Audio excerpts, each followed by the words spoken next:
A few months ago, I began to have an affair with a married man.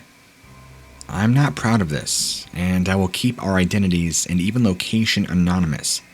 It isn't relative to this story, though, as it is the reason why we were out in the woods that night.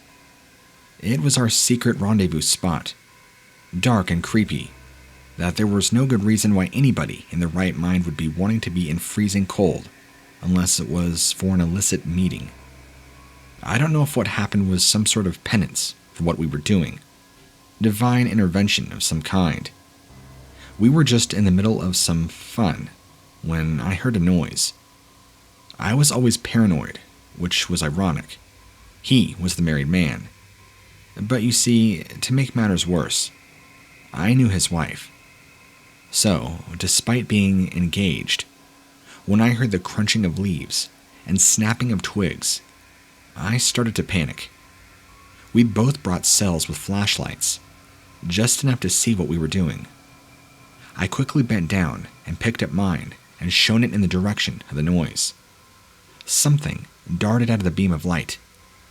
Now, I knew there was something there. I didn't know whether to run, hide, or to scream.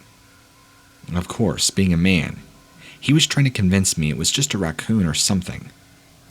But I heard more noises, like footfall, and this time when I shone the light, it did not run away. I couldn't believe what I was seeing. The spot that we chose to meet at was close to some older caves, and apparently, there was a tunnel of caverns that had been used centuries ago for smuggling, or so the legend said. No one had gone in them or near them for years, as there had been a horrible accident around 50 years ago, and a kid had apparently disappeared. It turned out that there had been a couple of tunnels inside that literally caved in and became almost endless drops. Not having high-tech rescue equipment, the child had never been found, but was crawling out of the mouth of that cave right then, was neither human nor animal. I could see a giant bulbous head, with a mouth that hung open, and a hole where the nose should have been. But no eyes, not even sockets, nothing. Like the skin was just smooth from the top of the head, all the way to the nose hole. It seemed to be dragging itself along with its arms. It was on its fronts, and just moving the arms as if it were swimming on land. As if I caught a glimpse of the end of it, I could see why. It had no legs. It was literally a head and a torso with arms. I realized that it was sniffling, though through the non-nose hole, and was speeding up its crawling action and heading over to our direction. We made a run for it. I did not want to hang about and see what that thing could do. He checked back a couple of times with his flashlight, but we were thankfully much faster on foot than it could do that nasty crawl. Once we got back to our separate cars, I ended the affair right then and there. There was no way I was ever going back to that spot, and I kept thinking maybe this had happened because of the guilt that I was feeling. This was wrong. What was that thing, though? Did it have anything to do with the kid? Was it that kid? Had he somehow survived and turned into that monster? Or was that monster responsible for the kids disappearing? I'll never know those answers, but I am never going back to find out more.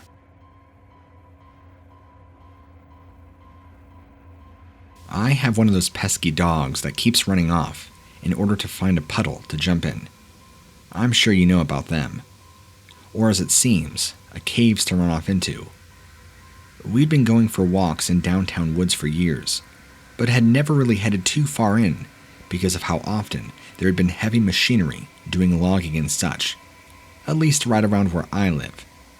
Well, like a lot of stuff, the plant was going through hard times and had laid off some much-needed workers, so the woods were free for the meantime, which meant to my dog that we had new ground to explore, and there just might be more puddles to get into.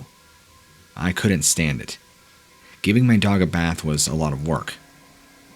And also, it was quite exciting to start with, as the atmosphere and layout where the workers had been made it seem like totally different woods. We carried on past all the heavy machinery and followed the path down to some water and some very small caves. It was like something from The Hobbit. The dog was going nuts with happiness, panting and barking, shooting into the water, then sniffing around the caves.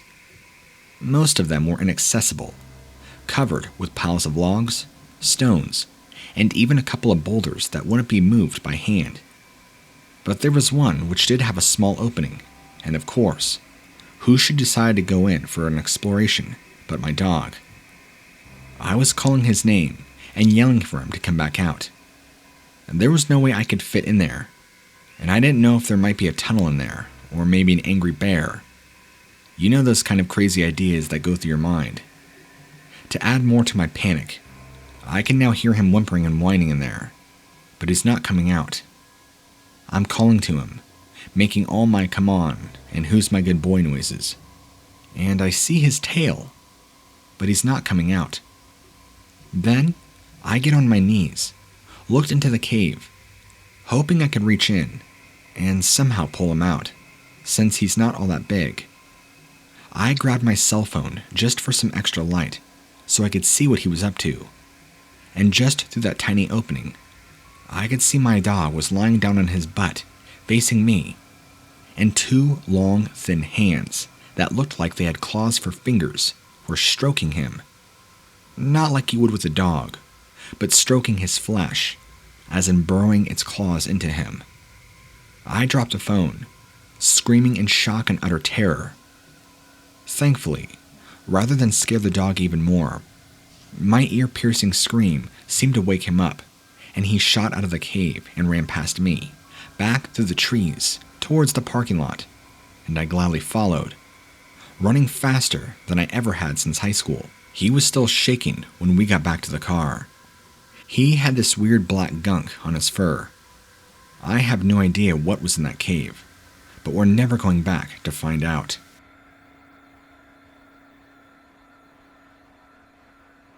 I love hiking. There's something truly magical about the open air and being at one with nature. I've been doing it for many years, and sometimes I get a little carried away with my surroundings and end up going much further than I had originally planned. This also means that sometimes I end up much further than I should be, and darkness falls before I have a proper chance to work out my exact location. I didn't panic though.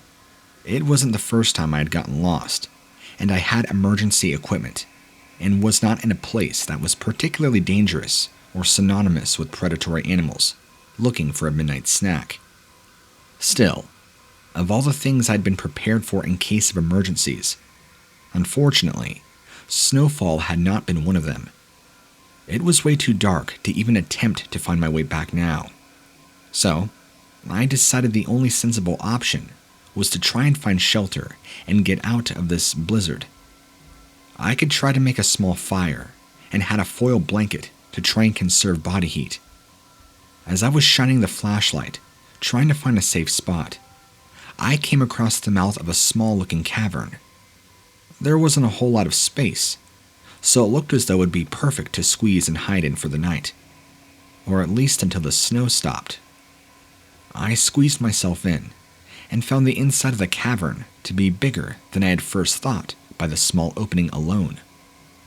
Shining the flashlight, it appeared to go back for ages. However, I had no intention to go any further. I was sheltered, and that was all that mattered. I wrapped myself up, turned off the flash to save the battery power.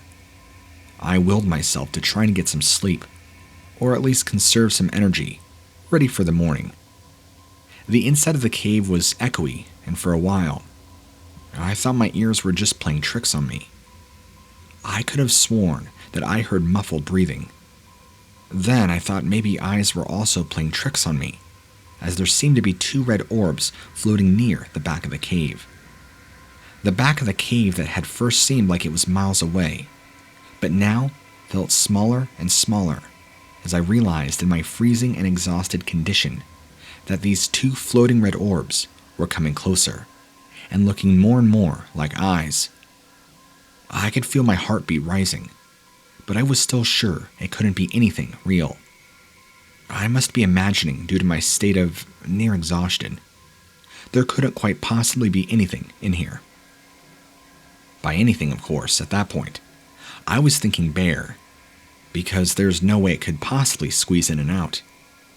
I picked up my flashlight, mainly in an attempt to settle my nerves, and prove to myself there was nothing there, and I shone the beam straight into the face of the owner of the cave. I won't be able to perfectly describe what I saw. It was only a fleeting glance before I dropped the torch in utter terror and crawled out of there as quickly as I could possibly move. What the light did catch was something out of a nightmare. In fact, it is something I still wake up, drenched in terror and sweat over most nights. It had a large misshapen white face. The eyes were glowing red orbs I'd seen through the darkness. There was just a gaping hole where the nose should have been, and then a large black circle, which was the mouth, and all around that huge ring were dozens and dozens of tiny-looking little dagger-like teeth. It had been close enough for me to feel and smell the rancid rotting stench coming from its mouth before I dropped my light, slammed my body against the mouth of the cave to feel my way out. Thank God the thing didn't seem to want to follow me. Maybe it could not.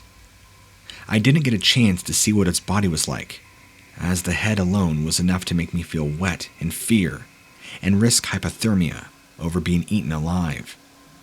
I have no evidence that it wanted to eat me, but there was no way I was going to take any chances.